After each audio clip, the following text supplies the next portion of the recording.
For our weather headlines, it'll be warmer tomorrow, highs back in the 60s. Then we'll have some rain showing up into Tuesday afternoon and evening, changing over to some snowfall here for the metro area, and that continues into early Wednesday. Depending on the track of this storm, looks like we'll definitely see more significant snow in the high country, but we also could see some here for the Front Range. As for our current wind gusts, pretty tremendous out there. 54-mile-an-hour gusts at Sterling, 53 for Akron, and 43 for Denver. Northeastern Colorado under a high wind warning for the rest of tonight. And up in the mountains, we have 20 to 30-mile-an-hour winds. Here right around the metro, we have 30 to 45-mile-an-hour winds. About 26 in Fort Collins, 35 for Greeley, and 43 for DIA, with 58 in Fort Morgan and 55 for Berthoud Pass. As for that red flag warning, it continues in through 7 o'clock tonight for eastern Colorado all the way down toward Alamosa. It will also continue into Tuesday as well, when our winds pick back up again out ahead of a cold front that'll be moving through with our next storm. So our satellite radar picture showing a few sprinkles here across eastern Colorado over the last couple of hours. Otherwise, things pretty quiet here across the state.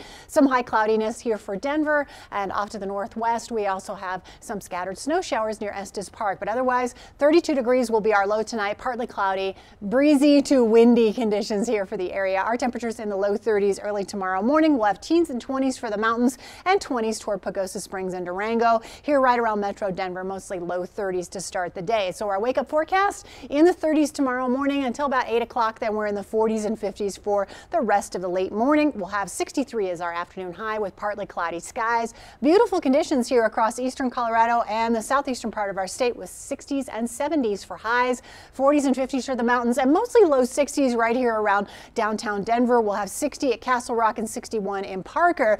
But our futurecast, as we get into Monday night, we start to see some development of rain and snow off to our west. It becomes more widespread Tuesday morning in the high country. We'll have snowfall and then rain and snow chances here across the Front Range and the plains as we get into Tuesday night at 10:30. You can see that snow starting to develop here, lasting into early Wednesday. And at this point, looks like those winds will also pick back up. So for that time frame into Tuesday, we have a high wind watch, winter storm watch into the mountains, and wind advisory for western Colorado. And we could see 8 to 12 inches of snow in places up in the higher elevations. And you see that here as you go up in elevation past Idaho Springs. That's where those highest amounts will be. We could see a little light snow here in Denver. Our Super 7-day forecast in the 60s the next couple of days, rain and snow by Tuesday night and into early Wednesday. But then we dry out. We're in the 50s and 60s through the rest of the week and the weekend.